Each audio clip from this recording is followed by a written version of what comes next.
ያው እያስክ ስለምትልክባቸው ስለምታስጨንቃቸው ወደ ነበረበት ስትመልሰው እነሱ ደግሞ አጸፋ መመለሳቸው አይዞህ ዳኒ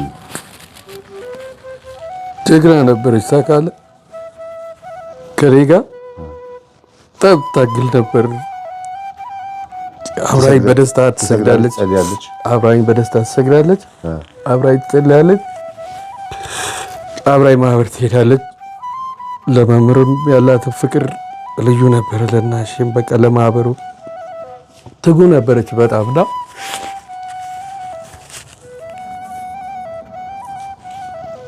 ከዛ አስቀድሳ 18 የ16 ጾም አልነበረ 2 ቀን ሲቀረው በ14 ማታ ላይ አስቀድሳ መታ 5 ሊትር ጸበል ይዛ መታ ወጋኝ ብላ ወደቀች። አንስቼ ከዛ ተቅማጥ እንትን አለባት። ከዛ ወደ ላይ ወርታች ሲላት ልብሷን አውልቄ ገላዋን አጥቤ አስተኛዋት። ሳስተኛት ለካ የለችም እሷ ማለት አስተኝቻት አለባብሻት ማለት ነው። አልጋ ላይ አስተኝቻት ልብስ አልብሻት ብርድ ልብሱን አልብሻት የለችም እሷ አርፋለች። ከዛ ጎረቤት ጠራሁኝና አከራያችን ምንድነው አትነሳም እኮ አትተነፍስም ስላቸው ከዛ ሄደው እንዴ ሲነካኳት እዚህ ጋር አካባቢ ምናምን ወይ እኔን ምናምን ነገር አሉ። ከዛ ሰው ጠርቶ ምናምን በቃ እኔ እንደዚህ ሰው ሲሞት አይቻላቅም እንደመጀመሪያ ጊዜ ነውና የመጀመሪያ ነው እንደዚህ አላቅምና በቃ ራሴን መቆጣጠር አቃተኝ። ያኔ ፈጣሪና ማረርኩት ታውቃለህ። ወቅቱ በግጥ ለምን እንደሆነ ታውቃለህ። እኔ በጣም የከፋኝ ማለት ነው ማንም የለኝም ከቤተሰብ ጋር በዚህ በመንፈስ ምክንያት ተለያይቼ የለም። እንደ እናቴም እንደ አባቴም እሷ ነበረችና በጣም ከፋኝ።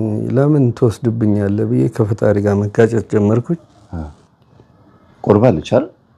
አዎ አመት ከምናምን ቆርባለች። አዎ ስለዚህ እኮ የቅዱሳን ሞት ነው እና እኔ አልገባኝም ነበር አልገባኝም ነበር በወቅቱ። ከዛ በጣም ነበር የማከብራት የምወዳት፣ ምክንያቱም ለእኔ ታስብልኛለች። እኔ ካልበላው አትበላም እና ለእኔ ሚስት ሳትሆን እናት ነበረች። እኔ እሷ እየተቸገረች እዛውን ጸበልን ተከታተል ትለኛለች ገዳም ሲሄድ ማለት። ከዛ መጨረሻ ላይ በቃ ተረበሽኩኝ በጣም በቃ ተስፋ ቆረጥኩኝ። እሷ ከሌለች ታዲያ እኔ ምን ዋጋ አለኝ ምናምን ብዬ ልጆቹን የሆነ ሰው ጋር አስቀመጥኩኝና ጸበል ሄድኩኝ። ጅሩ አርሴማ ሄድኩኝ። ጅሩ አርሴማ ሲሄድ ያለውን ነገር ግልጽልጽ አድርጋ ነገር አሳየች። ለአንተ የመጣውን በሷ በኩል አለፈ። ጥላ ወጊ ነበር አይዞ በርታ ምናምን አለች። ከዛ ደግሜ መጣው ትንሽ ተረጋጋው። በቃ ተናፍቀኝ ጀመር። በቃ ማልቀስ ጀመርኩኝ። ድንገትም ስለሆነ የሞተችው አላሰብከው? ማልቀስ ሆነ ስራዬ በቃ። እዚህ ጋር ያዝልኝና ዳንዬ፣ በዚህ አጋጣሚ ያው መቼም አንተም ሳታውቋት ቀርም የእግዚአብሔርን ቃል የጌታ ሐዋርያት ወይም ደግሞ ቅዱሳን ሰማዕታት አብዛኞቹ ተመችቷቸው አልሞቱም። ሁሉም ተሰቃይተው አላውያን ነገስታትም ጣዖት የሚያመልኩ መኮንኖችም የሀገረ ገዢዎችም ወይም ደግሞ በተለያየ አይነት መጥፎ ሰዎች ነው የሞቱት። ያ ማለት ግን የሚጠብቃቸው መልአክ የለም ወይ ጌታ ረስቷቸዋል ወይም ደግሞ በክብር ስላልሞቱ ኃጢአት አለባቸው ማለት አይደለም አይደል? ሐዋርያት ያንተ ሚስት እንደዛው ነው። የተላከው መንፈስ መጥቶ ጥቃት ሊያደርስ ወይም ነፍሷን ከስጋዋ ሊለየው ይችላል። ግን እንዴት ሆና ነው የሞተችው ነው ዋናው ጉዳይ። አሁን ከክርስቶስ ጋር ለመሆኗ ምልክቱ ዋስትናዋ ስጋው ደግሞ ተቀበላለች። ከሐዋርያት እኛ ከማንም አንበልጥም፣ ከቅዱሳን አንበልጥም ብቻ ሳይሆን አንደራረስም። ግን በረከታቸው አድሮብን ስጋው ደግሞ ተቀብለን የእነሱ ዕጣ ፈንታ ነው የደረሰን ብዬ ነው የማስበው፣ አሁን ባለቤትህም ጭምር። ስለዚህ አንተ መጽናናት ያለብህ በወቅቱ ያው ብታማርረውም መልሰህ እንደገና ጅሩ አርሴማ ሄደሃል። ጅሩን ሄድኳል ሄደሃል። እዛ ግን ደግሞ አሳየችህ። ለአንተ የተወረወረው ነው እሷን ያገኘው። ቀኗ ደርሶ ነው ያለፈችው። ግን አሟሟታ የሞተችው እነሱ በላኩት መንፈስ ሊሆን ይችላል። ይብላኝላቸው ለነሱ እዳቸውን ይሸከሙ። ግን ልክ የትኞቹም ሐዋርያቶች ተሰይፈው ወዳቸው ተገፎ መከራ ደርሶባቸው ሲሞቱ ክርስቶስ እያየ ስለሆነ የሞቱት ያ ማለት ያንተ ሚስት ደግሞ እግዚአብሔር እያየ ገብርኤል እያየ ነው የሞተችው። ገብቷል። ግን ከሞተች በኋላ እነሷ የት ነች ያለች የሚለው ላይ ነው ትኩረት ማድረግ ያለብህ ብዬ አስባለሁ። በጣም እና ከዛ በኋላ ያው በቃ ምን አሳየችህ? በቃ 3 ናቸው፣ ነጫጭ የለበሱ ናቸው፣ ሴቶች ናቸው፣ ፀጉራቸው አይታይም።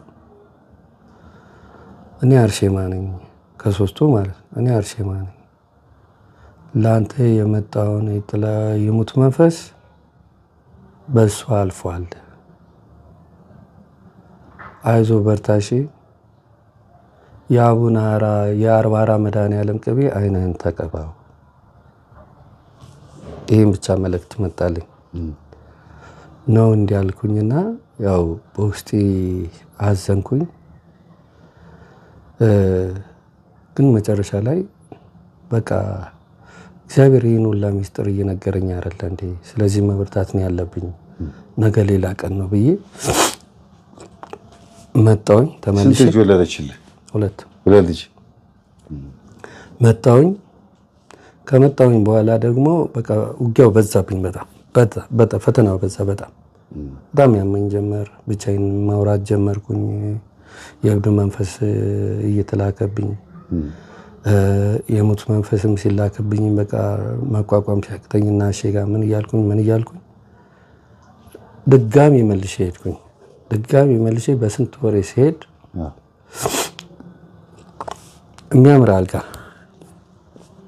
የሚያምር የተነጠፈ አልጋ አሳየችኝና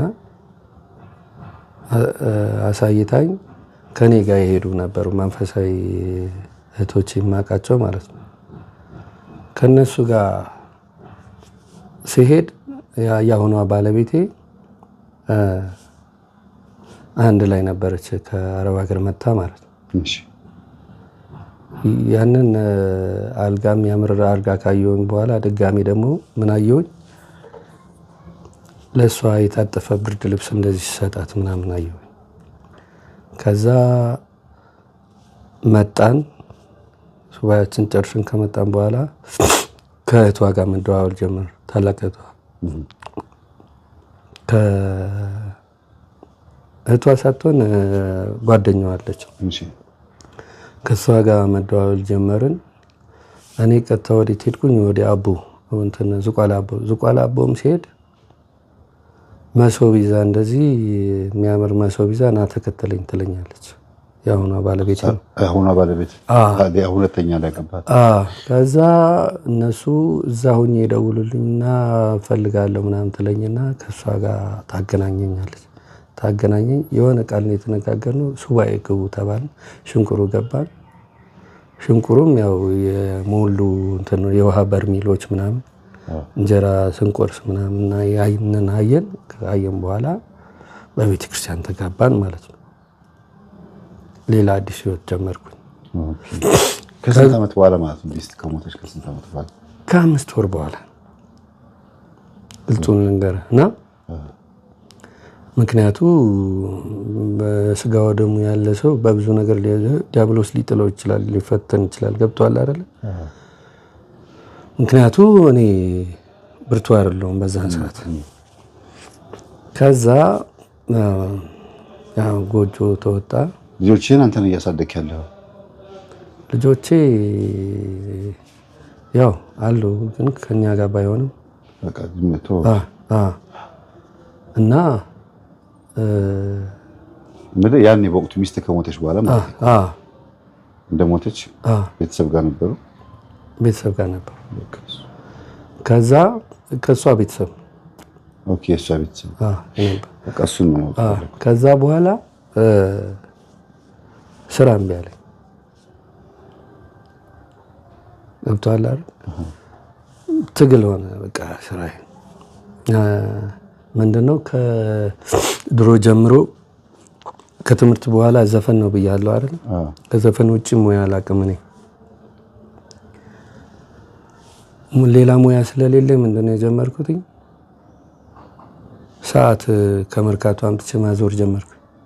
የእጅ ሰዓት እሱም አልሳካለኝ። ከዛ ጫማ ጨረታ እየሄድኩኝ ማምጣት ጀመርኩኝ። ብር የለኝም። እሷን እያመጣው እየሸጥኩ እየለወጥኩኝ እንደዛ እያልኩኝ ኑሮ መግፋት ጀመር። ያው ያኔ ርካሽ ነበረ፣ ቤት ኪራይ ሁሉንም ነገር ርካሽ ነበረ። ከዛ ውጊያውም በዛ ባሰ በጣም። ዛሬ የሙት መንፈስ ተልኮብኝ ዛሬ ታሰረ ብዬ ለንጋታውም ሌላ ገብቷል አይደል? በቃ ያው መምህር ጋር ሄዳለሁ ይሸኝልኛል፣ ማህበርም ሄዳለሁ ይሸኝልኛል፣ እንደገና ይገባል።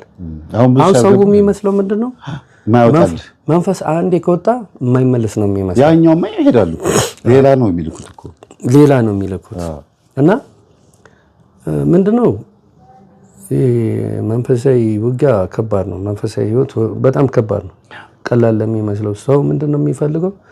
አንድ የሆነ ቦታ ሄዶ ተገላግሎ እንትን መንፈስ ከሄደለት በቃ ተገላገልኩኝ ነው። በእርግጥ እኮ ተገላግለዋል። ያኛውማ ተገላገልኩ። ግን እነዛ ሰዎች የሚልኩት ሰዎች ደግሞ ሌላ ይልካሉ ነው። ይሄን አያውቁም። ያድሳሉ። እድሳት የሚባለው ነገር የሚያውቀው ሰው ጥቂት ህዝብ ነው የሚያውቀው። እና በቃ በየጊዜው እየታደሰ የሚመጣ የሆነ ስራ በቃ የሆነ ንግዱ አሁን ከፍ ስል ይወረስብኝ ጀመር። ገብቷል። ሻሸመኔ ሲሄድ የሆነ ሰዓት ላይ የሰባ ምናምን ሺህ ብር እና እያለ ሰው እንደዚህ ቃሰጠው በዛው ሲከዳኝ ምን ሲለኝ ባዶ እጄ ቀረ። ከዛ ምንድነው ማድረግ የጀመርኩትኝ? ከሆነ ሰው ተበድሬ 10 ሺህ ብር እሷን ከጨረታ እየሄድኩኝ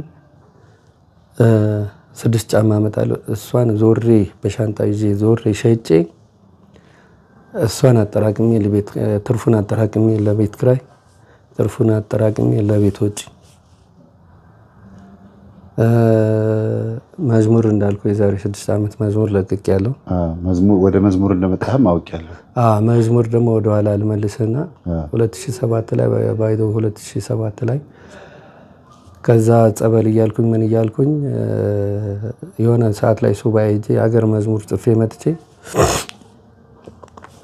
ለዘማሪ ማዕረግ ነው መጀመሪያ ሙሉ አልበም የሰጠሁት። ከዛ 3 የላሊበላ ልጆች ናቸው። ዘማሪ ማዕረግ ጥላውን እሺ። አንተን ሙሉ አልበም የሰራው የቦቆጂ ልጅ ሙሉ አልበም ሰርቼለት ግን እንትን 7ቱን ብቻ ተጠቅመው 4 የሌላ ሰው ተክተው ነው አልበሙ የወጣው። በሌላ ስም ነው የወጣው። ቫራይቲ እንዲሆን በሌላ ስም ወጣ። ምን ማለት? በሌላ ስም ግጥምና ዜማ። አንተ የሰጠውን 7ቱን ለምን? ሷርን የሚገርመኝ ባለፈውም እኮ ተናግሬያለሁ። እሺ። ከዛ ላሊበላዎቹ በሲዲ ነው የወጣው ባይዘው።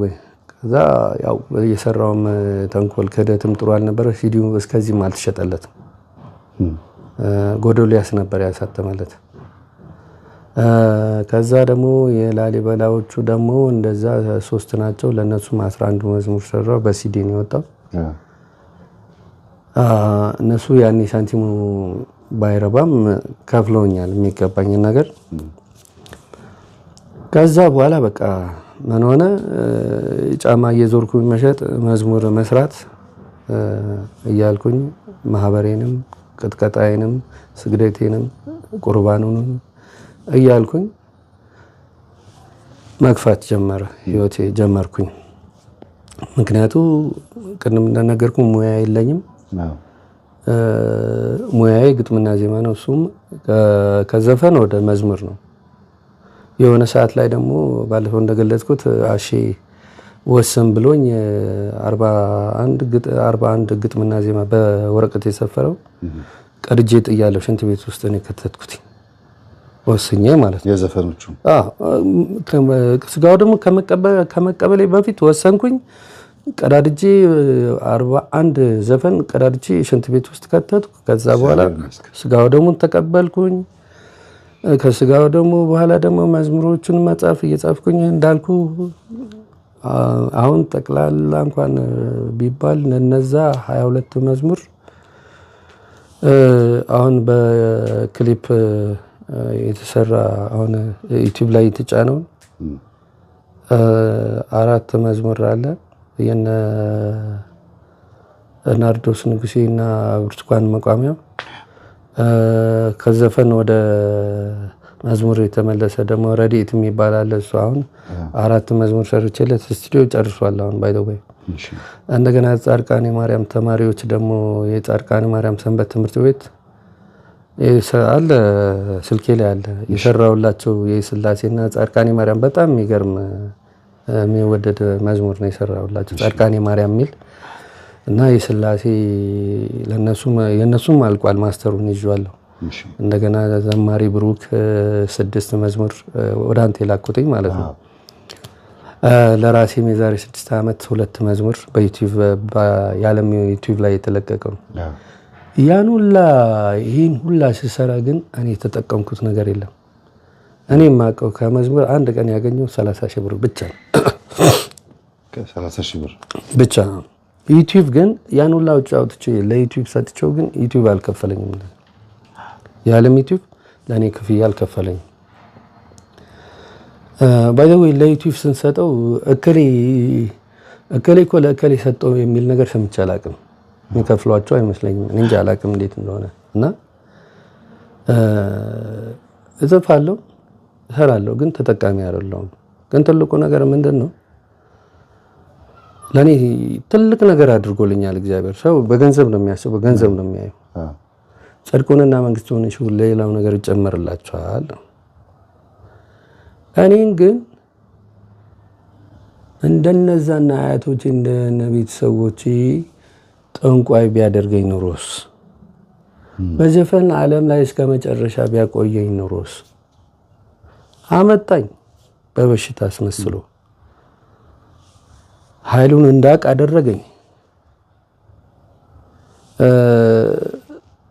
ብዙ ነገር እንድረዳ አደረገኝ። ለስጋው ደግሞ አበቃኝ። ከዚህ በላይ ለኔ ሀብት የለም። ሰው አሁን አንዳንድ ሰው አሁን የሚያቀኝ ሰው እንደዚህ ዘፈን ትሰራ ነበር፣ አሁን ደግሞ እንደዚህ እንዴት ጫማ እያዞርክ ትሸጣለህ ምናምን ይሉኛል።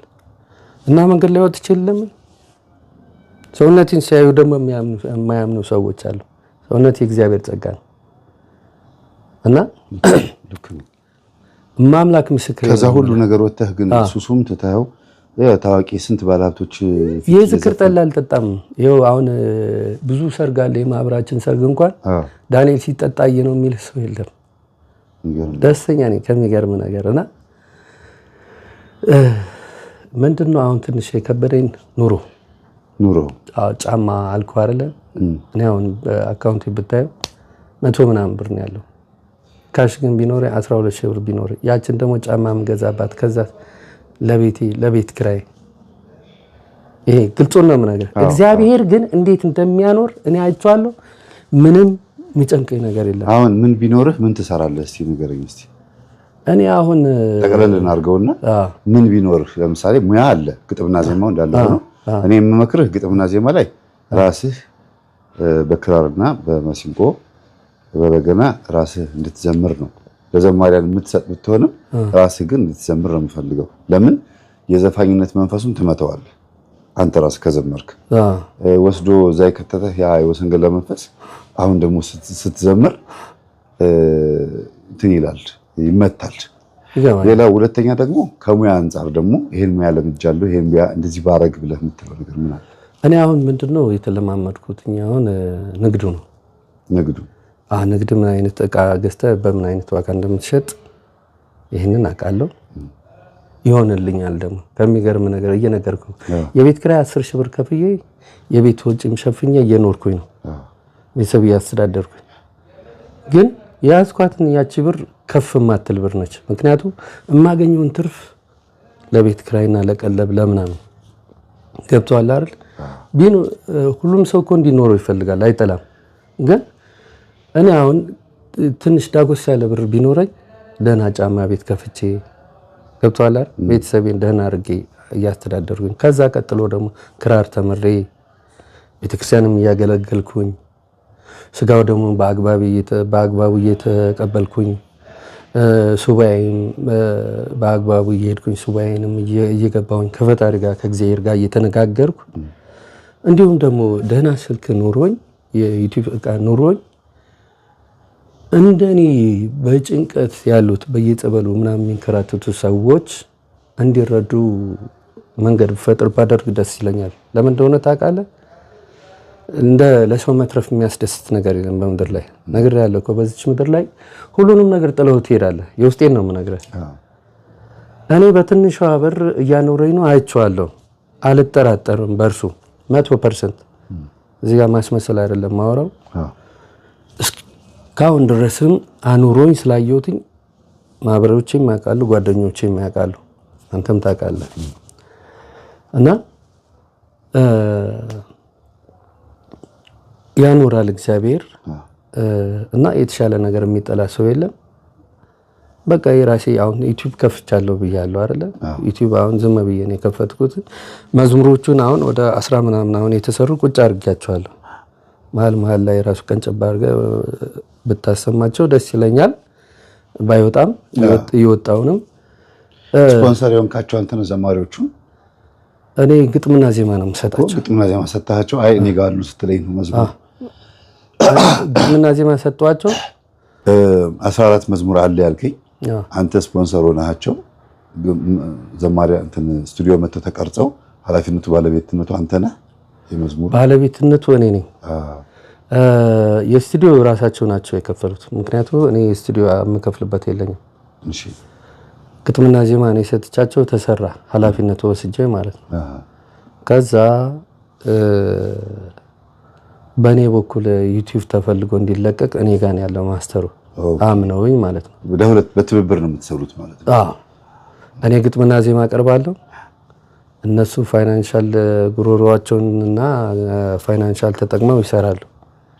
ግን ትናንትና ዘፋኝ ነበርክና አሁን ዛሬ አላስቸገረህም ግጥምና ዜማ ስትሰራ?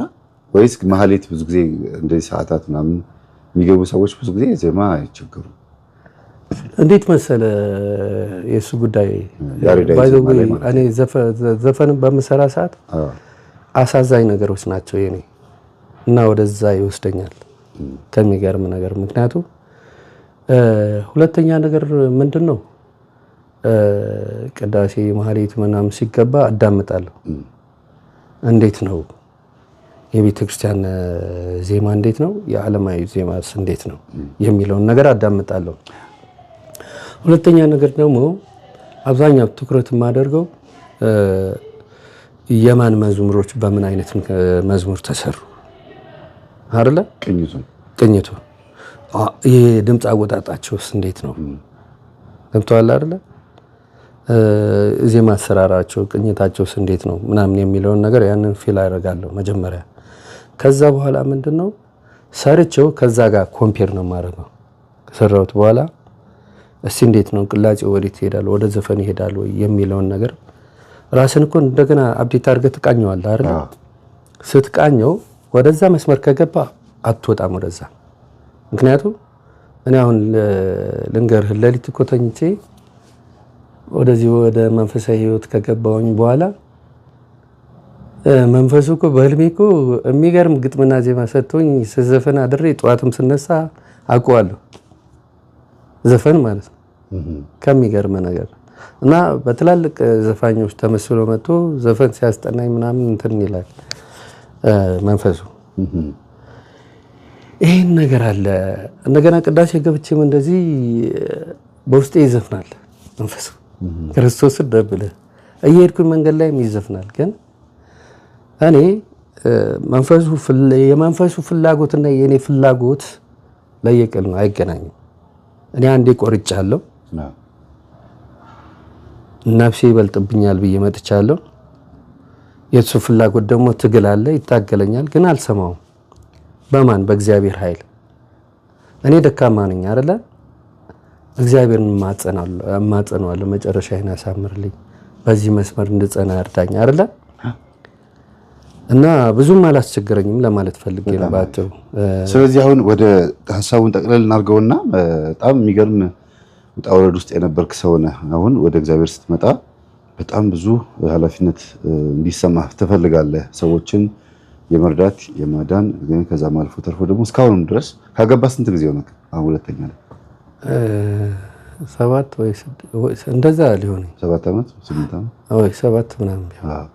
ስለዚህ ቢያንስ እንኳን በትዳራውን ይሄን ያክል ዓመት ተቀምጠሃል እና እየሰራህ ነው፣ ራስን እያስተዳደርክ ነው፣ ቤተሰብ እያስተዳደርክ ነው ያለኸው። እግዚአብሔር ይመስገን። ጫማ እያዞርክ ወይም ጥሩ ጥሩ የሆኑ ጫማዎችን ለሰዎች እየሸጥክ እንደሆነ ሰምቻለሁ። ወይም ባይዘው የስራ ተቋዳሽ ወይም ደግሞ እኔም አንድ ጫማ ቢኖረኝ ደስ ይለኛል። ችግር የለም፣ ታዛዥ ገዛሃለሁ፣ ለማበረታታት ገዛሃለሁ። ስራዬ ነው፣ ታዛዥ ነው አመጣለሁ።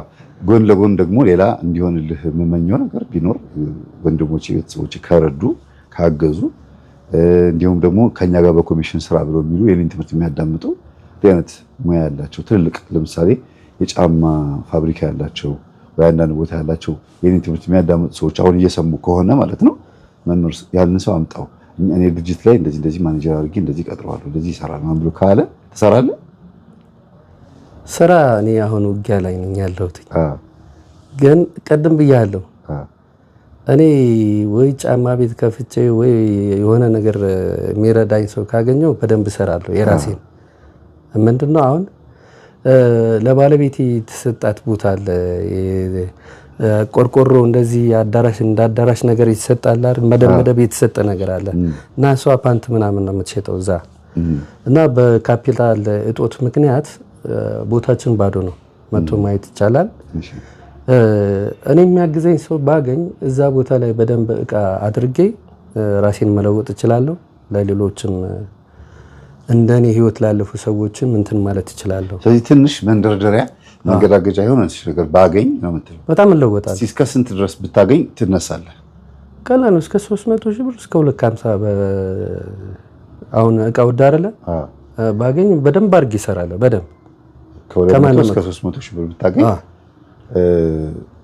ከማንም በደንብ አገህ የሆነ የሚጠቅም ነገር ላይ ራስን አገኘዋለሁ በእርግጠኝነት። ምክንያቱም 7 ዓመት ሙሉ በዚህ ስራ ነው የኖርኩት በትንሽ ብር። ከሚገርም ነገር ሰው ሊያምን ይችላል፣ ግን እግዚአብሔር ራሱ ስለሚያውቅ ችግር የለውም። እና አልኩህ እኮ እኔ አሁን ከቤተሰብ ጋር ተቆራርጠናል፣ አንነጋገርም 20 ምናምን ዓመት ብያለሁ አይደል? እከሌ እንደዚህ ነው አግዘኝ የምለው ሰው እኔ የለኝም። ገብቶሃል አይደል? ባጭሩ እንደገና ደግሞ ሙያዬም የነበረችው ዘፈነች። በቃ አቆሜዋለሁ። እሱ አሁን አዲስ ህይወት ነው፣ መንፈሳዊ ህይወት ነው። ስለዚህ አሁን ምንም ነገር ካለችኝ ሌላ ምንም ነገር መጨመር አልችልም እና ገንዘቡን በኃጢአት በኩል ብትሄድ አታጣውም። ግን አልፈልግም። እኔ ነፍስን ፍለጋ እኮ ነው የመጣሁት ያን ሁላ ነገር ጥዬ እንጂ አሁን እኮ ነገ ራሱ ወጥቼ ብሄድ እኮ ከማንም እኩል እኮ መኖር እችላለሁ። ያንን አይደለም የምፈልገው፣ ከክርስቶስ ጋር መኖር ነው የምፈልገው። እኔ እየኖርኩኝም ነው አይደለ?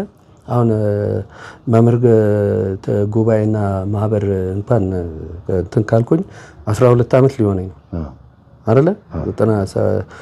12 ከ2007 አስበው እንግዲህ ልክ ነው አይደለ? 12 ዓመት ሊሆነኝ ነው። 12 ዓመት ሙሉ እኮ ጊዜን እንትን ያደረኩትኝ እኮ ነፍሴን አስፈልጬ ነው አይደለ? ስለዚህ ያንን ህይወት ስለማልፈልገው ነው እንጂ ወደዛኛው ህይወት ቢሄድ ኖሮ የምፈልገውን ነገር አገኛለሁ። ግን ነፍስ ይበልጣል ብዬ ነው። ስለዚህ በዚህ አጋጣሚ እኔ ምንድነው ቀደም እንዳልከኝ እኔ የሚረዳኝ ሰው ባገኝ ቦታ አለኝ፣ ቤት ኪራይ እንኳን አልከፍልም፣ መለወጥ እችላለሁ። ከመርካቶም ይሁን ከሾላ እቃ የ250 ሺህ የ200 ሺህ እቃ አምጥቼ ዘጭ ባረገው እሰራለሁ። ግን ስለ እውነት ነው የምልህ አሁን ሚስቴ የምትሸጥበት በሳምንት በ2 ሳምንት ወይ 1 2 3 ገድ ብትል ነው ያለ ምንም አይሆንም። ምክንያቱም እቃ የለንም። ሰው ደግሞ ምንድነው የሚፈልገው? አማራጭ ያለው ነገር ነው የሚፈልገው። እቃ በብዛት ነው የሚፈልገው። እኛ ጋር ደግሞ የለም። ከሌለ ደግሞ እስኪመጣ ድረስ እግዚአብሔር ራሱ እስኪያመጣልን ድረስ መጠበቅ ነው ስልህ ቁጭ ብለህ አይደለም የምትጠብቀው፣ እየተፍጨረጨርክ አንድ ቀን ሊሳካ ይችላል አይደል? ያንን ደግሞ ከእግዚአብሔር መጠበቅ ነው፣ ከሰው አይደለም የምትጠብቀው። ሰው እንደዚህ ነው እንደዚህ አድርግልኝ ብትለው ለአንድ ቀን ለሁለት ቀን ሊያደርግልህ ይችላል።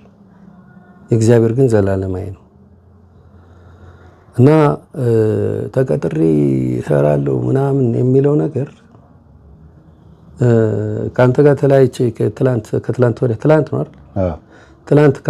ከትላንት ወዲያ ነው ከአንተ ጋር ተለያይተን ከሄድኩኝ በኋላ እድሳት ገብተውብኝ ልሞት ነበር ከሚገርም ነገር እና እድሳት በሚገባ ሰዓት ደግሞ ባህሪ ስለሚቀያየር ተቀጥሬ እሰራለሁ ብዬ አላሰብም። ደስተኛ ነኝ፣ ስራ ወዳለሁ፣ በስራ ምናለሁ። ግን ከሰው ጋር መላካቸውን አያቆሙም ማለት ነው። አያቆሙም። ያው ጭንቅላቴን አሁን አይተዋል። አሁን የአይምሮ መተት የገባው አላየሁም። እዚህ ጋር እየመገለ ነው አብጠው። ፎቶ ታነሷለህ በኋላ።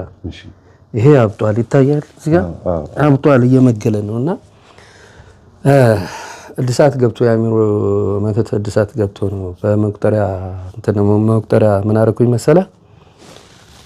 2 ሊትር ሃይላንድ ቀደድኩኝና የሰባት ቅዱሳን መላእክታት እምነት እና ጸበል ጨምሬ ቅባ ቅዱስ ጨምሬ ዘፈዘፍኩትኝ። መቁጠሪያው ከዘፈዘፍኩት ዘፍዝፌ ውዬ ማታ ላይ ተንበርክኬ ማለት ነው ስቀጠቅጥ ቀጥቅጬ ጸሎት አድርጌ ስተኛ ሌሊት ስነሳ በዚህ ጋር ፈንድቶ የሆነ ረጥቦኛል። እንደዚህ ልክ ስጠርገው ዘይት የሚመስል ቅባ ቅዱስ የሚመስል ምናምን ፈሷል። እንደዚህ ቆስሎ ማለት ነው። ቆስሎ ከዛ ጸበል ሲሄድ ምናምን መንፈሱ ሲለፈልፍ ለካ በዚህ ሰራዊት የሀገር ሰራዊት ወጥቷል። ለሞጣቱ ያ እምነቱ 7 አይነት እምነትና ጸበል እንደዛ አድርጌ ሲጨንቀኝ እኮ ነው። ሲጨንቅ ብዙ መላዎች ትፈጥራለህ። ገብቶሃል አይደለ? እና እንደዛ አድርጌ ቀጥቅጬ ነው ጠዋት ስነሳይ ፈንድቶ አሁን ደግሞ ባሰበት አብጧል። አሁን በጣም እግዚአብሔር ያለ ይሄ በእምነት ቅዱስ ሩፋኤል መልካ ሩፋኤል ከጸለይክ አቋርጬ አላውቅም። 8 ዓመቴ በቁስል ላይ ተሾመ ስለሆነ ይፈውሳል። ችግር የለውም። 8 ዓመቴ ቅዱስ ሩፋኤል አቋርጬ አላውቅም። አንድ ቀን ቢያመኝ ራሱ መልካ ኤዶምና መልካ ሩፋኤል ማታ መስትሊ 3 ሰዓት ላይ ግድ ነው። መልካ ኤዶምና የእመቤታችን መልካ ኤዶም በጣም ነው የምወደው። ባይቶ መልካ ኤዶምና መልካ ሩፋኤል ሳልጸልይ አልተኛም። መዝሙረ ዳዊት ተጸልያለሁ። ሰይፈ ስላሴ ተጨማሪ ደግሞ የወደፊት ራእይህን ማየት ከፈለክ ማታ መልካ ኡራኤል ጸልየህ ደግሞ 7 ቀን ብዙ ጊዜ መልካ ኡራኤል ተጸልዮ ሲተኛ መልካ ኡራኤል ደግሜ ያላቅም ከሚገርም ነው። እስቲ ሞክር። አንድም ቀን አድርጌ ያላቅም። እስቲ ጀምረው። ለምሳሌ እውቀትን፣ ህልምን ምናምን ራእይን እንደዚህ ይገልጣል መልካ ኡራኤል። በቃ የወደፊት ዕጣ ፈንታ ወይም ደግሞ እስቲ በኔ ላይ ምንድነው ያሰብከው እግዚአብሔር ሆይ ብለህ መልካ ኡራኤል ስትጸልይ እግዚአብሔር በመልአኩ በኩል ያመለክታል። እና የእውቀት መልአክ የአይምሮ ስፔሻሊስት ከጭንቅላት በላይ ህሊና፣ ልቦና፣ አይምሮ የሚባሉትን ነገሮች በሙሉ የሚቆጣጠር ስለሆነ ለአንተ የሚጠቅምህን ነገር ያመለክታል ብዬ አስባለሁ። ቤተሰቦችም እንደሚረዱ ተስፋ አደርጋለሁ። እስቲ ሙሉ ስምህን ቁጥርህንና አካውንትህን እስቲ ንገረን። ዳንኤል ግዛቸው የሚያግዝ ሰው እንዲኖር ስለምፈልግ ነው። ደስ ይለኛል። እኔ ቅድም ነግሬሃለሁ አይደል? እኔ አሁን ያለሁበት ነገር ከባድ ነው። በተለይ ቤት ኪራይ እንደምንም ተንደፋድፌ ነው የምከፍለው። ስለ እውነት እኔ እረዳሃለሁ። ይኸውልህ እና አንተ በመንፈሳዊ መንገድ ላይ እዚህን ያክል ታግለኸዋል። ከዘፈን ወጥተህ የቤተሰቦችህም እየተላከ የሁሉ መንፈስ እየተላከ እየታገልከው አስበው። ከዓለም መተህ ከሱስ መተህ እኛ አንተን ጥቂት ማገዝ እንዴት ያቀተናል ብዬ ስለማስብ ነው። ይሄን ያክል እየታገልክ ትንሽዬ 50 ሎሚ ለ50 ሰው ጌጡ ነው፣ ለአንድ ሰው ሸክሙ ነው የሚባለው አይደል? ስለዚህ ምን ሰጣት ሳንቲም ለኛ ትንሽ ናት። ለአንተ ግን አንተ ጋር ስትመጣ ግን የብዙ ሰው ጥሩ ነው፣ ይጠቅምሃል እና ቢያንስ ቢያነሳህ ብዬ ነው። ልፋትህን ድካምህንም ስለማቅ ነው። አመሰግናለሁ። እና ሙሉ ስምህን ንገረኝ። ዳንኤል ግዛቸው። እሺ 0932 15 72 67 እሺ የንግድ ባንክ አካውንት 1029 39 99 65 5 እሺ አቢሲኒያ 52 75 98 78 እሺ በጣም ነው ማመሰግነው። አክብረኸኝ ስለመጣ ታሪክህን ስለነገርከን እንድንማማርበት ስለፈቀድክ በጣም ነው ማመሰግነው ዳንዬ። የትንሣኤ ጊዜም ደግሞ በአንተ ገጠመኝ በጣም ብዙ ሰዎች በጣም ደስ ብሏቸዋል። ኮሜንቱን እያየሁት ነበረ። አሁን ደግሞ በሰፊው ከኋላ ተነስተህ ብዙ ነገር አስተምረህናል። የባለቤትህን ነፍስ ይማር እንደው ለወጉ እንበል እንጂ ቅዱስ ቁርባን ተቀብሎ የሞተ ሰው ሞት አይባልም፣ አረፈ ነው የሚባለው። ከዓለም ድካም አረፈ ነው የሚባለው። እሺ። እና ደግሞ ሚስትህ አሁን ያለችው ሚስትህን ደግሞ እግዚአብሔር ያበርታት፣ ያጠንክራት፣ ሰላም ያርጋችሁ። አሜን። 7 ዓመት በትዳር እንደኖራችሁ ደስታችሁ ሁሉ ነገራችሁን በክርስቶስ ይሁን። አሜን። አሁን ካለበት መንፈሳዊ ሕይወት ሳትወጣ አሜን፣ ፍጻሜህን እግዚአብሔር አምላክ ያሳምረው። አሜን። ዓላማና ቅድህን ገንዘብ ካገኘ ገንዘብ ያለው ሰው መንፈሳዊ ሕይወትን አብሮ ሚይዝ ከሆነ እግዚአብሔርም አብሮት ከሆነ ገንዘቡ በረከት አለው አይደል? አለው። አሰከፍራት ታወጣበታለህ፣ ያልፍልሃል። ሰው የምትረዳበት ያርግልህ። አሜን። ሰዎች ሰጠው የሚስተካከል ነገር ካለ ማለት ነው። አሜን። እና አመሰግናለሁ ህልሜ። እኔም አመሰግናለሁ አክብረ ስለጠራኸኝ ስለጋበዝከኝ። እግዚአብሔር ያክብርልኝ፣ እግዚአብሔር ይስጥልኝ፣ እድሜና ጤና ይስጥህ። ከነመላው ቤተሰቦች ከክፉ ነገር ሁሉ ይጠብቅህ፣ ጠላትን ይጣልልህ። በዚህ አጋጣሚ መናገር የምፈልገው ቅድም እንዳልኩ ዓላማዬ ሌላ ነው። እግዚአብሔር ክርስቶስ በሚያውቀው እኔም ህይወቴን ተስተካክሎልኝ በሚዲያ ሰዎችን መርዳት ነው የምፈልገው። እንደኔ አይነት ሰዎች በየጎዳናው በየእንትኑ ተደብቀው የሚማቅቁ የሚሰቃዩ ያ ነው ዓላማዬ። እግዚአብሔር ካሳካልኝ ቆሮስ ሚዲያ ብዬ ከፍቻለሁ። በዚህ አጋጣሚ ሰብስክራይብ እንዲያደርጉኝ በትህትና ጠይቃለሁ። ቆሮስ ሚዲያ። ቆሮስ ማለት በአማርኛ ነው። ቆሮስ በአማርኛ፣ በእንግሊዝኛ ሚዲያ ብለው ይግቡ። ሊንኩን ከስራ አስቀምጠዋለሁ። ቆሮስ ምን ማለት ነው? ቆሮስ ማለት የድሮ በኦሪት ጊዜ የስንዴ የግብር ስንዴ መለኪያ መስፈሪያ ወይም ደግሞ ከ72ቱ አርድእት አንዱ ሰማዕቱ ቅዱስ ቆሮስ ደግሞ የሚባል አለ። ይሄ ነው ትርጉሙ። ስለዚህ ቆሮስ የሚለውን ሀሳብ ያመጣኸው አንደኛ በመስፈሪያ በኩል ከመጣን ለህዝቡ የምታቀርበው ነገር አለ የምትለው ነገር አለ። በሌላ በኩል ደግሞ ሰማዕቱ መታሰቢያ ነው። በጣም ነው የማመሰግነው። ሁለተኛ ደግሞ ቆሮስ የሚል ግጥም ስለ ቤቴን ስሩ የሚል መዝሙር አለኝ የጨረስኩት እና ቆሮስ የሚል እንደ ስንዴ እንሰጣለን በቆሮስ መስፈሪያ ቤትን እንሰራለን ምናምን የሚል አለ እና በዩቲዩብ ላይ ብቻ ሳይሆን የሰየምኩት በመዝሙሩን ሰርቼዋለሁ። በጣም ደስ ይላል። ለዛ እግዚአብሔር ይመስገን። አንተ ዘምረኸው እንደምትመጣ ተስፋ አደርጋለሁ። ደስ ይለኛል። አይ ተሰርቶ ነው ቁጭ ያለው። አንተ ዘምረኸው ራስህ መዝሙር የምትለቅበትና የተለያዩ ነገሮች የምታቀርብበት ዩቲዩብ እንደሚሆን ተስፋ አደርጋለሁ። ዓላማዬ ነው። አሜን። እሺ፣ እግዚአብሔር ያክብረን። አሜን። የእግዚአብሔር ቤተሰቦች ከወንድሜ ጋር የነበረው ቆይታ ይህን ይመስላል። በጣም ብዙ ትምህርት እንደተማራችሁበት ተስፋ አደርጋለሁ። ወደ መንፈሳዊ ውጊያ ስትመጡ እየባሰ የሚመጣው መንፈሱ የጨበጣ ውጊያ ስለሚጀምርና የበለጠ ደግሞ እናንተ የምታደርጉት ነገር ስለሚያናድደው የሚልኩባችሁ ሰዎች መጋለጥ ስለማይፈልጉ ከዛም አልፎ ተርፎ ደግሞ በዙሪያችሁ ድንኳኑን ጥሎ እናንተ ላይ ቤቱን ሰርቶ የነበረ መንፈስ አለ። ያ ማለት በእናንተ እድል የሚኖሩ በእናንተ ማንነት እናንተን ቀብረው እናንተን ገለው እናንተን ዝቅ አድርገው እነሱ ከፍ ብሎ መታየት የሚፈልጉ ሰዎች መቼም ቢሆን የእናንተን ከፍታ ስለማይወዱት ልክ መንፈሳዊ ውጊያና መንፈሳዊ ሕይወት ስትገቡ የመጀመሪያዎቹ ትንሽ ወርና ዓመታት እንደዛ የመንገዳገር ነገር አለ። ሁላችን እኔም ጋር ገጥሞኛል። ግን ከኔ ጋር የማይሰበስብ በከንቱ ይበትናል ነው የሚለው። ከክርስቶስ ጋር ያልሰበሰብናቸው ሀብቶችም አንዳንድ እውቀቶችም እየሄዱ ስለሆነ እንኳንም ሄደ ነው የሚባለው። በአዲስ መልክ በአዲስ እውቀት ከክርስቶስ ጋር ሆኖ አይምሮን በሚያልፍ ሰላም መገኘት ወይም ደግሞ በቅዱስ ቁርባንና በጸበል በስግደት በጾም ጸሎት በመንፈሳዊ ውጊያ በመቀጥቀጥ በዚህ ነገሮች ከክርስቶስ ጋር ስንጀምር ሌላ ህይወት ውስጥ ነው የምንገባው። ያ ነው የሚፈለገውና ሰይጣን ንብረቴን አምጡ ይላል። ባልና ሚስት ሲጣሉ ይሄኔ ነው እንደሚሉት ውስጣችን ያለው መንፈስም ቤቱን ለቆ ሲወጣ የራሴን ሀብትና ንብረት የሰጠውህንማ አትጠቀምባትም ብሎ ሊያበለሻሽ ሊያወድም ሲሞክር ነው ባዶ እጃችን የምንቀረው። ይውሰደው። ከክርስቶስ ጋር አዲስ ነገር እናገኛለን። አታዩም? እኔ አሁን ከተፈወስኩ ከዳንኩ በኋላ ማንነቴ አዲስ ህይወቴ በቃ ሁሉ ነገር ተቀይሯል። የነበርኩ እኔ ያልሰራሁበት ብረታ ብረት በየዳ ሰርቻለሁ፣ እንጨት ቤት ሰርቻለሁ፣ መስተንግዶ ሰርቻለሁ፣ ገራጅ ሰርቻለሁ፣ ሳላትሪሽ ብየዳ መበየድ መበየጃውን ራሱ ማሽኑን ሰርቻለሁ። በቃ ማለት ኑሮን ለማሸነፍ ያልሄድኩበት የለም። ስዕል ቅዱሳን ስዕላት ተሰራ ነበር። የፊልም ካሜራማን፣ ቡም ኦፕሬተር፣ ሳውንድ ኦፕሬት ማለት ነው፣ የሜካፕ ምናምን በቃ ያልሰራሁት የለም። ይሄን ሁሉ ስሰራ ግን ኑሮን ለማሸነፍ ብቻ ሳይሆን እንትን እየፈለኩ ነበር። ለካ አገልጋዩ ነኝ አላወቅኩም። የሚፈልገኝ ለዚህ ነበር። ፈውሶ አመጣና ቁጭ አደረገኝ።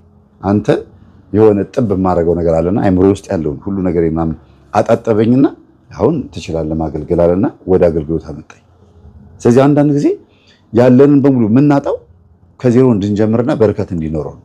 ወንድሜ የታናሼ ታናሽ አንድ ኮምፒውተር ገዛልኝ። ምናልባት የሽልማቱ ጊዜ ሰምታችኋል ሰለሞን ሲናገር። አንድ ኮምፒውተር ገዛልኝ። በዛች ኮምፒውተር ብዙ ነገሮችን ሰራው። በጣም ብዙ ነገሮችን የህይወቴ አቅጣጫ በአዲስ መልክ ተቀየረ። ወደ ዩቲዩብም ሰዎችን ወደ ማማከርም እንደገና ደግሞ እንዴት ነው እንትን ያጡ ሰዎች አሉ አይደል? እነዚህ መድረሻ ያጡ ደብተራ ያንከራተታቸው፣ ጠንቋይ ያንከራተታቸው፣ ህይወታቸው ብልሽሽት ያለ በየቤታቸው ጨሌ ያስቀመጡ ግን እግዚአብሔርን የሚፈልጉ ብዙ ቤት ገባው። እንደው ይቆጠር ቢባል ከ200 ምናምን እናቶችና ወንድሞች በላይ ጨሌ ያስጥያለሁ። ጨሌ በማስጣል ዙሪያ ብቻ እንኳን ተውት። ይሄ ማለት እኔ አርጌያለሁ ስል እየተመጻደቅኩ አይደለም። እግዚአብሔር በእኔ ላይ ሆኖ ስራ ሲሰራ እኔ ምን ያህል እንደምረካ ደግሞ አስቡት። ወንድማችን ደግሞ ልክ እንደዚህ አይነት ፍልሚያ ውስጥ የነበረ ሰው ነው። ሲመጣ ወደ እግዚአብሔር መንፈስ ቅዱስ ተከትሎት አብሮት ነው የሚመጣው። ግን ትንሽ መንፈሳዊ ህይወት እንዲገባው በመከራ ውስጥ የታሸገች በመከራ ፖስታ ውስጥ የታሸገች መንፈሳዊ ህይወት ይሰጠዋል፣ ወይም ደግሞ የሆነ ደስ የሚጣፍጥ ነገር ይሰጠዋል። ሲገለጥ ልክ ሲከፈት ነገ ከነገ ወዲያ ደግሞ ታዩታላችሁ። አመሰግናለሁ ብሎ መምጣት ብቻ አይደለም፣ አመሰግናለሁ የሚሉ ብዙ ትውልዶችን ያፈራል ማለት ነው። የሚያመሰግኑ ትውልዶችን ያፈራል። ማንንም ሰው ማገዝ ለራስም ነው ለነዛም ሰዎችም ጭምር ነው። እና እኔ ከራሴ ስለተማርኩ ብዙ ነገር ስላጋጠመኝ በጣም ብዙ አይነት ቤት ገብቼ ብዙ ችግሮችን ስለማቅ ነው ወንድማችን ዛሬ አምጥቼ ያለውን ነገር እንዲያወጣ ያደረኩትና እናንተም ታሪኮቻችሁ ህይወታችሁን በሙሉ ተመልከቱትና እግዚአብሔር ሆይ እባክህን በቃ በለኝ ስትሉ እኔም ደግሞ በቃ የምለው ነገር ሊኖር ይገባል በሉ ለራሳችሁ። ልክ ወንድማችን መጠጡን፣ ሲጋራውን፣ ጫቱን በቃ ሲል እግዚአብሔርን በቃ ካልክ አሁን ደግሞ በሰላም አስቀምጣለሁ ብሎ 7 ዓመት አስቀምጠው። እናንተም ጋር በቃ በለኝ ስትሉ በሽታችሁ ሊሆን ይችላል፣ የሆነ ገንዘብ ጦት ሊሆን ይችላል። እናንተም ኃጢአትን ደግሞ በቃ የምትሉት ሊኖር ይገባል። ንስሐ ከገባችሁ በኋላ ድጋሚ የማትሰሩት ኃጢአት ቁርጥ ውሳኔ የምትወስኑበት ህይወት መኖር አለበት እናንተም ጋር። እሱ በቃ እንዲል እናንተም በቃ የምትሉት ልማዳዊ ነገሮችን ማቆም አለባችሁ ብዬ አስባለሁ። ሰላሙን አመሰግናለሁ። በስመ አምላክ ተከፈት ያልከው ሁሉ ይከፈታል። ግን እንዳትረሳ ዘወትር ንስሐ ግባ።